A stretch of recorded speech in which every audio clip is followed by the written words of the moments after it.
Hey everyone, welcome to CLAT point and let's start आज का the Hindu news discussion. चलिए फिर शुरू करते हैं हमारे आज के न्यूज़पेपर के डिस्कशन को। आगे बढ़ेंगे उससे पहले अगर आप क्लैट 2024 की तैयारी कर रहे हैं तो आप हमारा क्रैश कोर्स को हमारे एप्लीकेशन से चेक कर सकते हैं। आप हमारे मॉक टेस्ट को क्लैट 2024 के लिए चेक कर सकते हैं। If you are preparing for NLSAT then also you can check our application and सभी कोर्सेज की मॉक्स के सैम्पल्स, डेमो लेक्चर सब कुछ अवेलेबल हैं। एक बार चेक करिए, अगर आपको बेटर लगता है तो you can get yourself enrolled. देखो, पहली आज की जो सबसे इंपॉर्टेंट न्यूज़ है और काफ़ी डिटेल में इसको पढ़ने की ज़रूरत भी है क्योंकि एग्जाम में ये आ सकता है। हुआ क्या है, आपको पता है कि सेम सेक्स मैरिज का मामला जो है वो कोर्ट में काफ़ी समय से था, सुप्रीम कोर्ट में काफ़ी समय से था और सुप्रीम कोर्ट ने फाइनली जो है अपना वर्डिक्ट इसके ऊपर दे दिया है। ठीक है, 3:2 के रेशियो में ये वर्डिक्ट आया है। क्या है ये पूरा मामला, क्या बोला है जजेस ने, क्या क्या ओपिनियंस आए हैं, सारी चीज़ें अभी हम देखने की कोशिश करेंगे। ठीक है, आगे बढ़ेंगे। सबसे पहली चीज़ तो 5 जज की बेंच थी। कौन कौन थे? तो हमारे CJI साहब DY Chandrachud ji, justice Sanjay Krishna Kaul, S Ravindran Bhat, Hima Kohli and PS नारस। ठीक है, तो ये आपके जो हैं इसमें आपके जो जजमेंट हुआ है उसमें जो जज की जो बेंचेस थी वो ये थी, 5 जज की बेंच।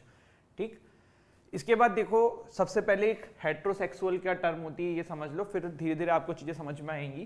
केस का नाम क्या है? केस का नाम है आपका Supriya versus union of India. ठीक, Supriyo versus union of India. Heterosexual का बेसिकली मतलब ये होता है जो एक biological man and biological women शादी करते हैं तो उस या फिर उस रिलेशन को जो biological man and biological women के बीच में होता है उसे हेट्रोसेक्सुअल बोला जाता है। ठीक है, मामला क्या था? मामला देखो कोर्ट में ये था कि यार हेट्रोसेक्सुअल लोगों के लिए तो सारे ही लॉज हैं, जैसे स्पेशल मैरिज एक्ट हो गया, या अगर कोई हिंदू रिलीजन में शादी करेगा तो हिंदू मैरिज एक्ट हो गया, मुस्लिम मैरिज एक्ट हो गया।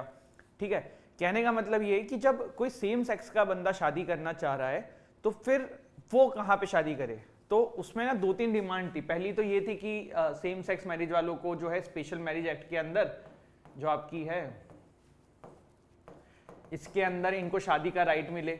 दूसरा एक डिमांड ये था कि स्पेशल मैरिज एक्ट को स्ट्रक डाउन कर देना चाहिए कोर्ट को। इसलिए कर देना चाहिए क्योंकि इक्वलिटी प्रिवेल नहीं करता है, इसमें सेम सेक्स मैरिज के कोई प्रावधान नहीं दिए हैं।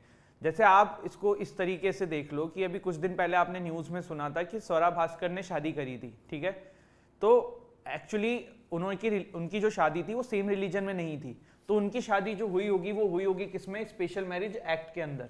बेसिकली स्पेशल मैरिज एक्ट बना ही इसलिए था जब कोई अपने रिलीजन के अंदर शादी नहीं कर रहा है और दूसरे रिलीजन में शादी करना चाह रहा है तो फिर वो स्पेशल मैरिज एक्ट का यूज करके शादी कर सकता है। देखो, होता क्या था ना, पहले लोगों को कन्वर्जन करना पड़ता था। जैसे कोई इस्लाम में शादी करना चाहता है, अगर किसी का जो हस्बैंड है वो मुस्लिम है तो पहले क्या होता था, कन्वर्ट होना पड़ता था, फिर शादी करनी पड़ती थी। बट अब ऐसा नहीं है, आप स्पेशल मैरिज एक्ट के अंदर डायरेक्ट शादी कर सकते हो। तो ये वाली चीज है। फिर जो गवर्नमेंट है उसका ये यहाँ पे ये कहना था कि भैया ये पार्लियामेंट डिसाइड करेगी, और वो मतलब सुप्रीम कोर्ट में क्या आर्गुमेंट्स आ रहे थे मैं वो बता रहा हूँ। तो गवर्नमेंट यहाँ पे ये कहती थी कि लॉज के ऊपर यार देखो सुप्रीम कोर्ट को कुछ नहीं करना चाहिए, जो भी होगा हम डिसाइड करेंगे, समय हमें लगेगा वैसे हम इसको बनाएंगे। ठीक है, और गवर्नमेंट ने ये भी बोला कि अगर सेम सेक्स मैरिज अलाउ कर दी गई ना तो भारत के करीबन 160 लॉज जो है वो इम्पैक्ट हो जाएंगे। जैसे कि देखो, क्या आपको पता है कि कोई कपल जो है, मान लो वो गवर्नमेंट जॉब में था, मतलब कोई हस्बैंड जो है वो गवर्नमेंट जॉब में था, रिटायरमेंट के बाद जो है पेंशन मिलती है। ठीक, पर जब हस्बैंड मर जाता है तब भी वाइफ को, जब तक वो अलाइव है, उनको पेंशन मिलती रहती है। पर फिर यहाँ पे क्या होगा कि सेम सेक्स में भी ये चीजें होंगी, जैसे अगर हस्बैंड वाइफ, तो मतलब ऐसे बहुत सारे छोटे छोटे लॉज जो हैं वो काफी ज्यादा इंपैक्ट होंगे अगर यहाँ पे सेम सेक्स मैरिज को अलाउ कर देते हैं, ऐसा गवर्नमेंट ने बोला। ठीक, अब इसमें स्टेट्स भी थे, उनका भी अपना अपना से था, जैसे कि राजस्थान, असम एंड आंध्र प्रदेश, इन्होंने सेम सेक्स मैरिज को अपोज किया। ठीक, जैसे सिक्किम, महाराष्ट्र, यूपी, मणिपुर, ये स्टेट्स ऐसे थे जिन्होंने कहा कि हमें और समय चाहिए इस पे कुछ बोलने के लिए। बाकी स्टेट ने एज सच अपना कोई ओपिनियन इस पे रखा नहीं था। वर्ल्ड के अंदर अराउंड 32 कंट्रीज के अंदर आपको देखने को मिलेगा कि सेम सेक्स मैरिज अलाउड है, जिसमें मुझे जो याद आ रहा है कि 10 कंट्रीज ऐसी हैं जिसमें कोर्ट ने अलाउ करवाया है, बाकी में पार्लियामेंट के लॉज के थ्रू आया है। ठीक है, United states, Canada, Australia, Argentina, south Africa and Taiwan. Taiwan जो है वो 2019, if I am not wrong, it becomes Asia's first country जो सेम सेक्स मैरिज को अलाउ करता है। आपको ये भी याद होगा 2018 के अंदर आपने पढ़ा होगा, आई होप, कि 5 जज की बेंच थी, उन्होंने 377 सेक्शन जो है, जो क्रिमिनलाइज करता था सेम सेक्स रिलेशंस को, सेम सेक्स मैरिजेस को, वो खत्म कर दिया है। मतलब देखो, पहले तो ये था कि पहले क्रिमिनल ऑफेंस था, अब वो खत्म हो चुका है। इसीलिए अब राइट की बात हो रही है कि शादी का राइट मिलना चाहिए, अडॉप्शन का राइट मिलना चाहिए, और ये सारी चीजें जो हैं सुनने को हमें मिलती हैं। अब थोड़ा सा इसमें और जानते हैं, देखते हैं कि क्या जजेस के ओपिनियन आए। तो 5 जजेस की बेंच थी, तो सबसे पहले सीजीआई का देखते हैं कि सीजीआई का क्या ओपिनियन था। तो सीजीआई का देखो ना, सेम सेक्स मैरिज के फेवर में ही कहीं ना कहीं ओपिनियन था, अडॉप्शन के फेवर में था कि सेम सेक्स मैरिज के जो कपल है, एलजीबीटीक्यू कपल्स हैं, वो अडॉप्शन भी कर सकते हैं। इस तरीके का आप जो है सीजीआई का ओपिनियन देख सकते हैं। कैसे? जैसे कि देखो, सीजीआई का कहना था कि सिर्फ पार्लियामेंट जो है ना वही डिसाइड नहीं कर सकती है कि भाई शादी कैसे होगी, क्या होगी, सुप्रीम कोर्ट के पास भी ये पावर है। फिर सीजीआई ने ये भी बोला कि जैसे एक आर्गुमेंट दिया जाता है कि क्वीरनेस जो है ना ये अर्बन है, एलिट है, और मतलब नया नया, जैसे लोग ये बोलते हैं कि यार ये नया नया ये है, कुछ मतलब चोचले हैं, इस तरीके की चीज़ें लोगों का मानना होता है कुछ लोगों का। तो उस पर सीजीआई साहब ने बोला कि क्वीरनेस इज नॉट एन अर्बन और एलाइट, मतलब ये ऐसा नहीं कि कोई इस तरीके का टॉपिक है, ये मतलब जरूरी है। फिर यहाँ पे SMA can not be struck down, although CJI ने फिर यहाँ पे भी बोला कि स्पेशल मैरिज एक्ट जो है it can not be struck down. ये आप जो डिमांड कर रहे हैं, जो एलजीबीटीक्यू कम्युनिटी की तरफ से एक जो आया था कि स्पेशल मैरिज एक्ट के अंदर जो है वो इक्वालिटी प्रिवेल नहीं करी गई, तो इसको स्ट्रक डाउन कर देना चाहिए। तो सीजीआई ने बोला कि यार ये नहीं हो पाएगा, क्योंकि स्पेशल मैरिज एक्ट ना, अगर आप इसका पर्पस देखें तो लॉन्ग टर्म में ये बहुत ज़्यादा पर्पस सर्व कर रहा है। आप ये देखिए कि कितने सारे लोग जो हैं वो एक रिलीजन से दूसरे रिलीजन में शादी करते हैं, तब प्रॉब्लम बहुत ज़्यादा हो जाएगी अगर स्पेशल मैरिज एक्ट को स्ट्रक डाउन कर दिया जाएगा।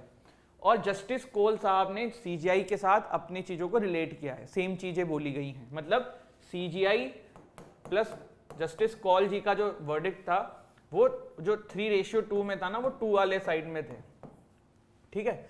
जस्टिस कौल साहब ने ना एक चीज़ और बोली थी, मैं आपको वो टर्म बता देता हूँ, हाँ, सिविल यूनियन। सिविल यूनियन का बेसिकली मतलब ये होता है कि, चलो वो लास्ट में समझाऊंगा ना, अभी आप कंफ्यूज हो जाओगे, ठीक है। फिर देखो एक और चीज़ थी, कारा करके ना एक हमारे यहाँ पे देखो संस्थान है जिसका नाम है सेंट्रल अडॉप्शन रिसोर्स अथॉरिटी। तो कारा का ये कहना था कि भाई एलजीबीटीक्यू कम्युनिटी को अडॉप्शन अलाउ नहीं करना चाहिए। तो उस पर सीजीआई ने बोला कि यार अडॉप्शन देना चाहिए, क्यों नहीं करने देना चाहिए, अडॉप्शन करने देना चाहिए। फिर अब जस्टिस भट्ट साहब ने क्या बोला, जस्टिस भट्ट साहब ने बोला कि ये सब चीजें ना सुप्रीम कोर्ट डिसाइड नहीं करेगी। मतलब अभी 3 जो था, जो जिनका माइनॉरिटी तो सीजीआई एंड कौल साहब का हो गया, अब मेजॉरिटी वाला हम देख रहे हैं। जस्टिस भट्ट साहब ने बोला कि यार ये सारी चीजें जो है ना ये सुप्रीम कोर्ट नहीं डिसाइड करनी चाहिए, ये पार्लियामेंट का काम है, लेजिस्लेचर का काम है। There are separation of power in our constitution, तो ये काम लेजिस्लेचर का है, इसमें सुप्रीम कोर्ट को इंटरफेयर करने की नीड नहीं है। और एक बात देखो, सीजीआई ने भी कही थी, कौल साहब ने भी कही थी, और वो जस्टिस भट्ट और बाकी जजेस ने भी एग्री किया है कि एक कमेटी बननी चाहिए, और वो एलजीबीटीक्यू कम्युनिटी के जो समस्या हो रही हैं, डे टू डे समस्या हो रही हैं, उनके बारे में उनसे समझ के, उनसे बात करके, एनालिसिस करके उसके ऊपर काम किया जाए, और अगर उनको एक्चुअल में जो जो प्रॉब्लम्स हैं फिर उसके हिसाब से चीज़ों को लाया जाए।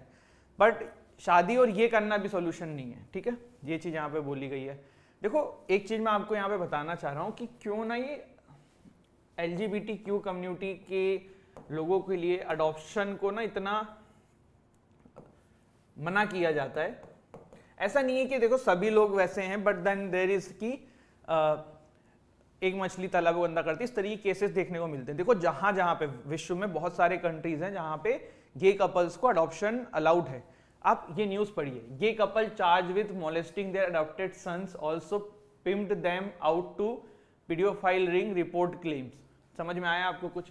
जैसे कि ये एक ऐसा एक एग्जाम्पल है, बट इस तरीके के बहुत सारे केसेस ना आपको फॉरेन कंट्रीज में देखने को मिलते हैं जहां पे इस तरीके की जो आप कह सकते हो कि चीजें देखने को मिलती है। देखो इंस्टाग्राम पे पोस्ट है पापा टू आवर 2 वंडरफुल बॉयज, और अंदर घर में क्या कर रहे हैं आप देख रहे हो, और खुद तो बच्चों के साथ दुष्कर्म कर ही रहे हैं, साथ ही साथ उनको बाहर भी दे रहे हैं लोगों के साथ करने के लिए। तो प्रॉब्लम यहाँ पे ये होती है। देखो अडॉप्शन का बेसिकली प्रक्रिया क्या है, अगर आपकी आज की डेट में हम इंडिया में देखो तो एक मेल बंदा ना without a female partner can not adopt a female child, मतलब बहुत सारा इसमें कॉम्प्लिकेशन होता है। तो इस तरीके से इसको इसीलिए स्ट्रिक्ट बनाया जाता है कि कोई इस तरीके की समस्या ना हो। बट जब सेम सेक्स में अगर अडॉप्शन अलाउ कर देंगे ना तो बहुत सारी दिक्कतें इस तरीके की देखी जा सकती हैं। तो ये कारण रहता है जिसकी वजह से इसको इतना थोड़ा सा अपोज किया जाता है। अब अगर हम कंक्लूजन देखें कि पूरा इस वर्डिक्ट का कंक्लूजन क्या है, तो देखो ऑल 5 जजेस ने ये बोला है कि भैया मैरिज जो है ये फंडामेंटल राइट नहीं है। ये कहा जा रहा था ना सेम सेक्स एलजीबीटीक्यू कम्युनिटी के द्वारा कि मैरिज फंडामेंटल राइट हमें नहीं करने दिया जा रहा है। तो ये 5 जजेस का मानना है कि भाई marriage is not a fundamental right. 3/2 की मेजोरिटी से वर्डिक्ट आया है, ये मैंने आपको बता ही दिया है ना। और no civil union. Civil union क्या है बताता हूँ। देखो ये अमेरिका का कॉन्सेप्ट है। बेसिकली सिविल यूनियन का मतलब ये होता है कि बहुत कोई चीज ना ऑफिशियली रिकॉग्नाइज नहीं करी गई है, लेकिन उसके जो बेनिफिट है वो दिए जा रहे हैं। जैसे आप इसको ऐसे एग्जांपल ले लो कि एलजीबीटीक्यू कम्युनिटी को शादी अलाउ नहीं करी हमने कि भाई मैरिज अलाउड नहीं है स्पेशल मैरिज एक्ट के अंदर, पर उनको सिविल यूनियन अलाउ कर दिया। सिविल यूनियन मतलब कि फिर जो मैरिज वाले जो लोग होते हैं, जैसे जो एक नॉर्मल कपल होता है, उसके जितने बेनिफिट्स हैं वो एंजॉय कर सकते हैं विदाउट गेटिंग मैरिड। मतलब आपने डायरेक्टली मैरिज अलाउ नहीं करी, लेकिन सिविल यूनियन अलाउ करा है कि उसके जो बेनिफिट पर्क्स होंगे वो आप ले सकते हैं। बट यहाँ पे इंडिया में उसके लिए भी मना कर दिया गया है 5 जजेस के द्वारा। नो सिविल यूनियन की जो एक मेन चीज सामने निकल के आई है, इसमें आई थिंक 5 जजेस थे, 3 थे, ये देखना पड़ेगा, बट ये भी एक इसमें से चीज निकल के सामने आई है। ठीक है, इसके बाद हम स्पेशल मैरिज एक्ट की डिस्कशन कर रहे हैं कि सर स्पेशल मैरिज एक्ट, तो थोड़ा सा इसको पढ़ लेते हैं, इस पर भी क्वेश्चन बन सकता है। स्पेशल मैरिज एक्ट 1954 में आया था। कब आया था? 1954 में। All marriages in India can be registered under the respective personal law, जैसे कि हिंदू मैरिज एक्ट हो गया 1955, मुस्लिम मैरिज एक्ट हो गया 1954, और एक है आपका special marriage act 1954। Special marriage act 1954 जो है ये आया ही इसलिए था कि जब एक रिलीजन से दूसरे इंटरफेथ रिलीजन में शादी करे कोई भी पार्टी, कपल, इसका प्रोसेस क्या होता है, कपल को नोटिस सर्व करना होता है डॉक्यूमेंट्स के साथ मैरिज ऑफिसर को 30 days before the intended date of the marriage. देखो इसका भी क्रिटिसिज्म है स्पेशल मैरिज एक्ट का, इसमें ना बड़े मतलब ट्रिकी टाइप के स्टेप्स हैं यार। जैसे क्या होता है ना, इसमें एक ये है कि आपको नोटिस बोर्ड पे ना जिन कपल ने शादी करनी है उनका जो मैरिज ऑफिस है इसके नोटिस बोर्ड पे वो चिपकेगा, नोटिस चिपकेगा, और उसमें पूरा एड्रेस, पता, सब कुछ लिखा होता है। तो फिर अब कोई सोचो अगर अपने घर से भाग के शादी कर रहा है और उसके घर वाले उसको ढूंढ रहे हैं, वो एड्रेस ढूंढ के पहुंच जाएंगे, हम मारेंगे यार। ये मतलब इस तरीके की चीजें भी हैं स्पेशल मैरिज एक्ट में। एप्लीकेबिलिटी किस पे है? Any person irrespective of religion. Hindu, Muslim, Buddhist, Sikh, Christians, Parsis, Jewish can also perform marriage under the special marriage act 1954. Inter-religion marriage are performed under this act. The act is applicable to the entire territory of India and extends to intending spouses who are both Indian national living abroad, Indian national living abroad. इन सब पे इसकी applicability है। फिर आज देखो एक editorial आया है, ये सेम मुद्दे पे आया है जो अभी हमने डिस्कस किया है, तो अपन इसको वापस से रिपीट नहीं करेंगे, आप देख सकते हैं। देखो इस वर्डिक्ट से हुआ क्या है, इस वर्डिक्ट से ना एक चीज जो सबसे ज्यादा हुई है कि एलजीबीटीक्यू कम्युनिटी को एक सेटबैक लगा है। आप आज की डेट में न्यूज़पेपर पढ़ोगे या कहीं भी देखोगे तो आप ये देखने को आपको मिलेगा कि वो लोग खुश नहीं हैं इस पर्टिकुलर वर्डिक्ट से, और इसमें सबके अपने अपने ओपिनियन हो सकते हैं, और मतलब देन देयर इज कि यार we all have fundamental speech and expression, तो सब अपने अपनी बातें रख सकते हैं। होना क्या चाहिए ये भी सबका अपना यार माइंड, मतलब थॉट प्रोसेस है, सही गलत तो ऐसा कुछ है नहीं। बट एक चीज जो सामने आने वाली है ना वो ये है कि जो सबसे इंपॉर्टेंट चीज थी वो हो गई है, decriminalisation of section 377 of IPC. वो बहुत जरूरी था क्योंकि उसके वजह से बहुत समस्या हो रही थी। ऑफ कोर्स यहाँ भी थोड़ी समस्या है कि शादी नहीं कर, मतलब ऑफिशियली शादी नहीं कर सकते, जो लिव इन में रह रहे हैं वो तो रह ही रहे होंगे, बट जो क्रिमिनलाइजेशन था ना वो बहुत अपने आप में बेचीदा चीज थी, वो खत्म कर दी गई है, वो अच्छा है। और आप लोग मुझे कमेंट सेक्शन में बताएंगे किस केस के अंदर क्रिमिनलाइजेशन ऑफ सेक्शन 377 जो है वो खत्म किया गया था, उसको डीक्रिमिनलाइज किया गया था। ठीक है, ये आप लोग मुझे कमेंट सेक्शन में बताएंगे, and I am waiting for your answers and I hope आप लोग सही आंसर दें। इसके बाद no one can stop resistance if Israel keeps bombing Gaza. Iran ने ऐसा बोला है। Who is Iran?